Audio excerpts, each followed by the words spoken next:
ድሕሪ 20 دقائق كجمريو نكتكتاتلنا نعدم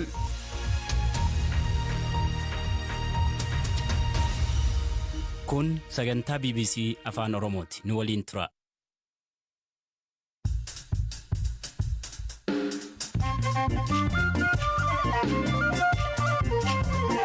Yooyya malee yooyyaa dhaggeeffattoota raadiyoo BBC Afaan Oromoo nu dhiyaadhaa bakka dhaggeeffachuu jirtan cufaatti sagantaan keen am jalqaba. Godina Booranaatti bonda jabaateen namoonni haal hama kee jiraachuu himan. Marri horii gammaar min dhaqqabne midhaalleen ammoo warri beelaa kan hin ga'an yoo xiqqaate nama 200 ga'uutu gargaarsa barbaada. Kanaaf tallee ammoo mootummaa naannootti iyyinee horeen. IMF dinagdee Itoophiyaa tilmaamuu dhabuun dhiibbaa akkamii qaba? Wanti inni dabalu guddaan hin jiru. Kana IMF fakkeenyaaf wanti hacuucaame Ameerikaan godhuudhaaf Awurooppaan godhuudhaaf deemu sana kan hundeensa. Biyyoonni Afrikaa 17 waancaa addunyaatiin al ta'an kanfaa sagantaa keessatti beeksifna. Kanaaf oduu dabalatan waliin tura an asli galgalo.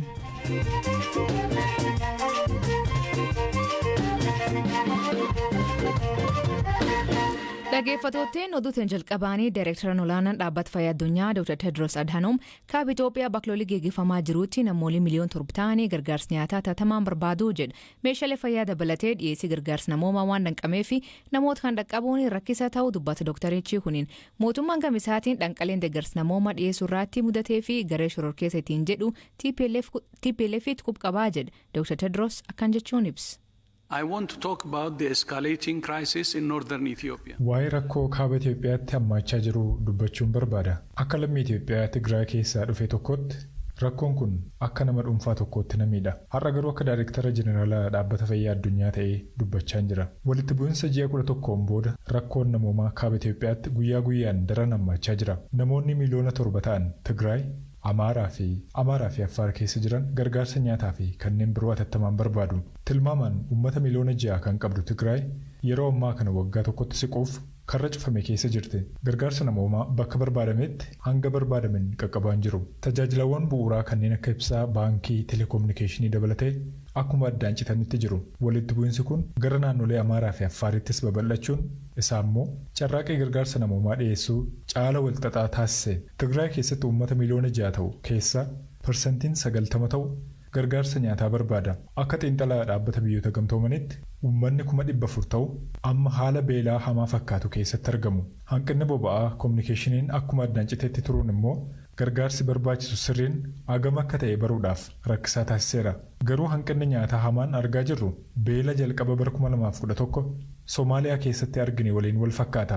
Erga ji'a waxabajjii darbeetii Tigraay qaqqabuu kan dandeenye karaa naannoo ollaa ta'e Affaar qofaan ture. Walitti bu'insichi caasaa kunuunsa fayyaa Tigraay mancaaseera. Adoolessa darbirraa kaasee qorichis gara naannichaa seenuun hin eeyyamamu.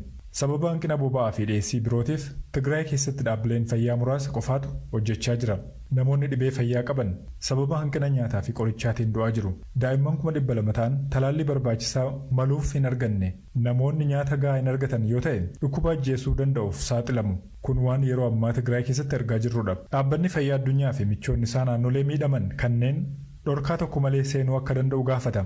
To the affected regions.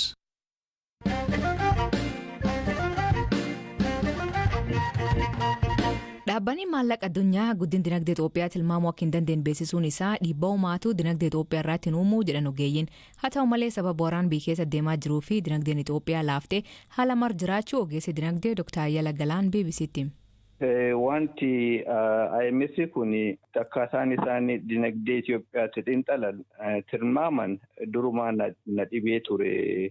IMF yeroo dura ekstiriimii tokko jiruyyuu waan mootummaan yeroo sana jedhe hunda akkuma jirutti fudhataniiti. Kan mootummaan jedhayyuu bira dabarsaniiti Itoophiyaan dinagdeen ishee akka malee guddataa jira. Double digitidha. African success storyidha. Afrikaa keessa kan akkatti guddatu hin jiru. Sana dibbee rukutaa turan yeroo dura. Suni egaa dhuguma Itoophiyaan akkasitti guddachaa turteeti miti kan akkas gochaa turan. Yeroo sana ji'oopolitiksiinsaa mootummaa yeroo sana jiru baay'isanii hin deeggaruyyuu. Amma immoo oppositiitti shiftii godhanii taruma isaatu waan kana sirumayyuu tapha kanan taphatan dhiisaa waan jedhanitti galanii jecha. Kuni ammami ji'oopolitiksiin hojjaa isaanii akka hirbu akka raasu waan akkuma instituushinii tokkootti akkuma dhaabbata tokkoottu credibility qaban baay'isee gadi buusa jechaadha. karaa tokkoon. Akka inni hin jiru jechaa kooti miti. Ani kan hin jedhu dura waan ta'aa jiru jaan beekuufu eega dura gootanii ammallee akkasuma anumta akka nama dinagdee baratee tokkootti dinagdee Itoophiyaa bara dhuftu kana qabe amma waggaa 5-6 dhufu kana gar kamitti deemaa jedhiiti tilmaami otoo naan jette waan hin danda'u miti. Dinagdeen hin guddataa hin xiqqaata jedhanii tilmaamuu gara fuulduraatti herrega kana hojjechuu jechuun maarjinii waan jedhan tokkotu jira. Margin of confidence. Amma waan hin jedhu kanarratti of abdadhee otoo hin ceeqamin waan kana jechuu danda'a jala muree waan jettu tokko laalta. Arbi ammam guddicha jedhanii gaafachuudha. Arbi baay'ee guddicha. Dinagdeen Itoophiyaa baay'ee rakkina guddaa keessa jira. Kana hundumtu waan amanuudha. Waraana keessa jirti biyyattii. Namni dargaggeessi kan qotiisarra oolu, kan gabaa dhaabbatee nagadu, kan gurguree bitee buusee galii argatu yookaan waraana dhaqeera yookaan waraanni jiruufuu nagaduun bakki inni itti hojjetu suni kanaan yookaan karaa deemuutti waan ta'eera. Wanti baay'ee nama dhibu tokko kan Itoophiyaa biitti suni mootummaadha dursee amanee biitti kun waraana keessa jirti. Dinagdeen gadi bu'aa jira. Waar ikoonoomii poolisii jedhu maqaadhumsaatu. Inni afemmoo isa waraana dhaqe sana bakka bu'ee bakka isaa caalaa oomishuudhaaf hojjechuu qaba jedhaniiti istiraateejii adda addaa baasu. Waraana keessatoo jiru dinagdeen attamitti sirma isaa caccabee akka mancaane badiisaa akka tirqisanii poolisii baafatu jecha. Isa kan keenya osoo waraanni jiruuti lakki homtuun jiru waan wayii fa'aame albuuda wayii fa'aa biyyalaatti argitee kan durii caala galiin galaa jira jedhaniiti of mooksus biyyas mooksuu rakkina tasumas akka waan hin jirre rakkina sana gadawwaadha. Kuni namuun gargaaru beektaa rakkina dhoksuun hiika hin taatu falti barbaadamuu qaba. Kana innis wanti inni dabalu guddaan hin jiru.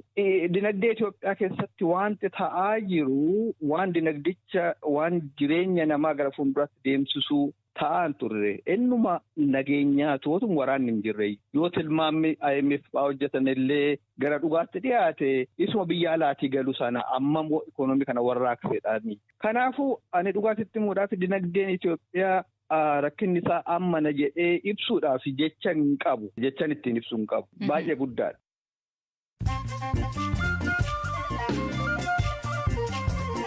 Dhaggeeffattoota namoota gaggabaaboo addunyaa isaanii dhiyeessaa jalqabanii dhaabbanni fayyaa addunyaa ka'umsa COVID-19 barachuu fi garee haaraa ijaare. Vaayirasichi magaalawwan jedhamtu chaayinaa keessatti eegee argame waggaa tokkoof walakkaa garuu ka'umsi vaayirasichaa ammallee hin baramne.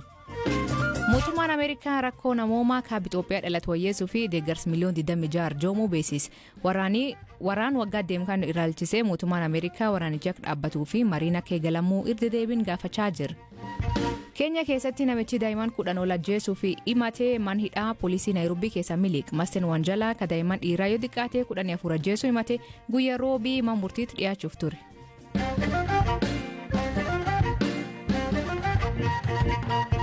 Boon yookiin hongee cimaa horsiisee bultoota godina Booran harka qabduun horiin hedduun dhume namoota 200 olii deeggarsi nyaata barbaachisu bulchaan godina Booranaa BBC'tti hima. Bulchaanii Abba Jaarso Boruu ganni dabree akka fedhaniitti roobuu dhabuu fi agayyitii kan roobiin hafuun haal bonaa godinichaa tammeessu hima. Saayilleen guddoo beela'ee bishaan hin qabu marri hin qabu horiin kaduu fakkaatan illee ni jira akkanuma namni qabeela illee qabeela qabullee ni jira. Barcufaayyuu bonii kun akka numna miidhaa.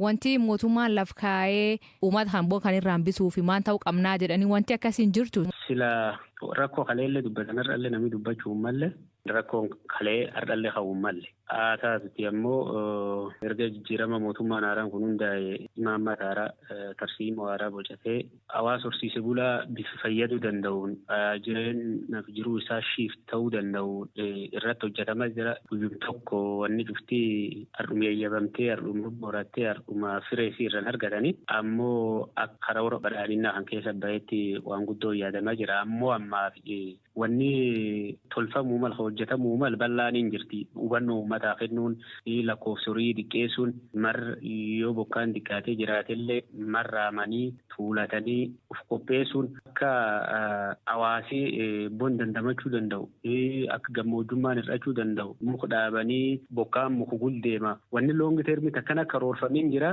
haasaa tuti amma ammoo beeltiin jirti duutii horiin jirti horiin kaasaniin jira waan harkanuu qabaate ammoo wanni itti yaadamuu maledduu jira. Hojjechuu mala kan hojjetin kan itti yaadamaa. Warra beela'oo jiran gargaaruu fi karoori jira.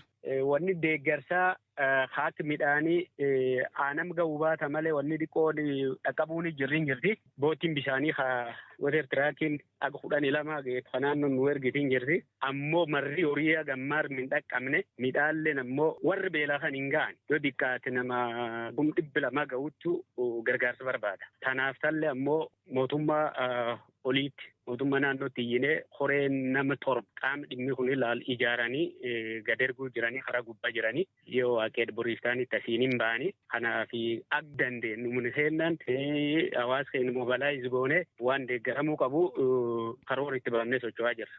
Haal hama jirkanaanii namoonni baay'ee miidhaman jaarolee fi ijoollee ta'uu himan. Ogeessii sirnyaata fayyaa godina Booranaa Aab Galgaloo Boruu haalumatti keessa jiru akkanaan ibsa. Biyyattii haalli isiin jirtu baay'ee yaaddessaadha.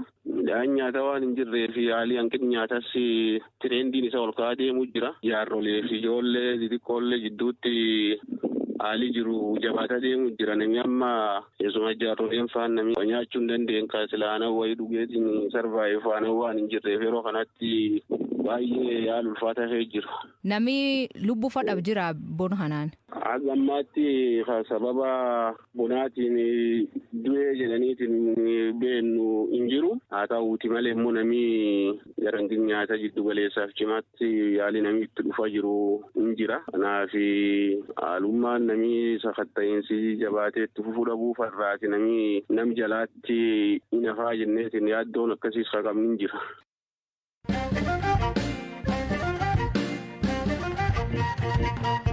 Waancaa addunyaa bara 2006tti katabatan Angoolaaf Toogoo dabalatee biyyooti 17 morkii waancaa addunyaa bara 2022 al ta'an qibxaas dabree Morokoof Senegool biyyoota jalqabaa waancaa addunyaaf dabruu fi tapha kuffisanii marsaa xumura gaan ta'an.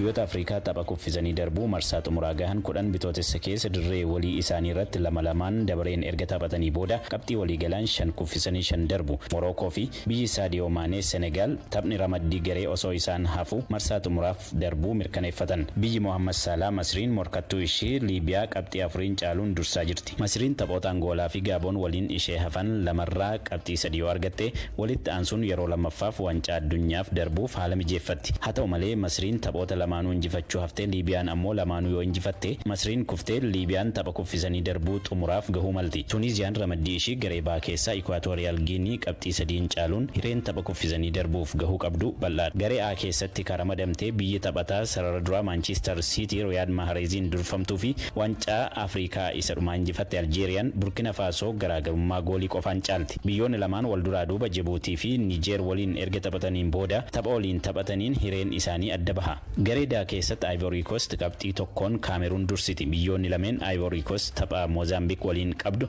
Kaameruun ammoo tapha Malaawii waliin qabdu yoo injifatan taphni itti aansuun waliin taphatan hiree isaanii ka murteessu ta'a. Garee G keessatti Afrikaan Kibbaa qabxii 1 qofaan Gaanaa dursiti. Naayijeeriyaan garee C keessatti qabxii 2 Cape Verde dursiti. Taphni itti aanu biyyoonni lamaan waliin taphatan eenyu akka marsaa itti aanutti darbu murteessa. Maaliif Ugandaan garee E keessaa osoo hin mo'amin jiru ta'us Maaliin qabxii 2 Ugandaa dursiti. Maaliin Ruwaandaa, Ugandaan ammoo Keenyaa waliin tapha qaban booda biyyoonni lamaan waliin taphatanii eenyu akka darbu adda baha. Garee E keessatti biyyoonni 3 darbuuf morkachaa jiru. Tanzaaniyaaf Beeniin qabxii 7 qixxee qabu. Tanzaaniyaan baay'ina gooliin caalti. DR Kongoon ammoo qabxii 5 qabdi.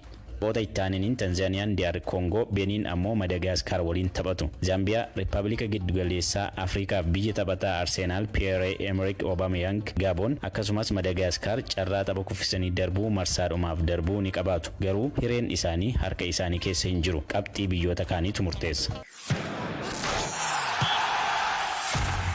Kongo, Jabuuti, Itoophiyaa, Giinii, Gini-Bisaawu, Laayibeeriyaa, Keenyaa, Malaawii, Mooritaaniyaa, Mozaambiik, Namiibiyaa, Niijer, Ruwaandaa, Suudaanii fi Zimbaabuween biyyoota kan keessatti argaman. Dhaggeeffattootteen sagantaan irraa ganuma nu waliin turuu keessaniif ulfaadha isaniin jenna. Mammaasii galgala hanaa buqqeen barit hulee fi dhaha cabsaa hiikan isa maanii kooment keessatti nu beeksisa. Sagantaa kan qophees Biraanuu Gammachuu gam teknikaatiin Oskar Bunga keessaniif dhiyeessaan Aslii Galgalooti Agborisaatti akkana.